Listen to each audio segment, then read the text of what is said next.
अस्सलाम वालेकुम। बिस्मिल्लाहिर्रहमानिर्रहीम। अंधेरी रात, खामोश फिज़ा और एक जलता हुआ चिराग। कुछ कहानियाँ सिर्फ सुनाई नहीं जाती बल्कि दिल में उतर जाती हैं। ये कहानी है ख्वाबों की, हौसले की और उस रोशनी की जो मुश्किल तरीन हालात में भी रास्ता दिखा देती है। आइए एक ऐसी दास्तान सुनते हैं जो हमें सिखाती है कि अगर नीयत सच्ची हो तो छोटा सा चिराग भी ज़िंदगी बदल सकता है।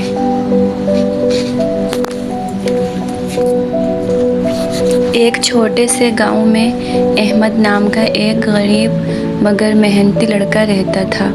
उसके वालिद का इंतकाल हो चुका था और घर की सारी जिम्मेदारी अहमद के कमज़ोर कंधों पर आ गई थी। वो दिन में खेतों में काम करता और रात को एक टूटे हुए चिराग की रोशनी में पढ़ाई करता। गांव वाले अक्सर इसका मजाक उड़ाते और कहते, इस चिराग की रोशनी में क्या मुस्तकबिल बनेगा, मगर अहमद खामोशी से मुस्कुरा देता।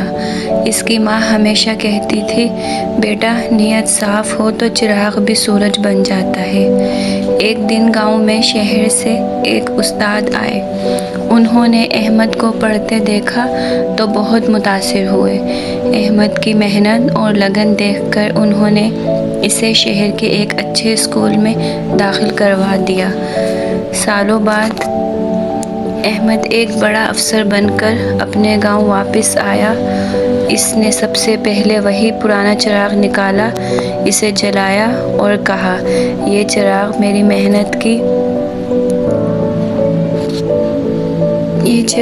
मेहनत की गवाही है। इस दिन गांव वालों को समझ आ गया कि रोशनी चिराग की नहीं, हौसले की होती है।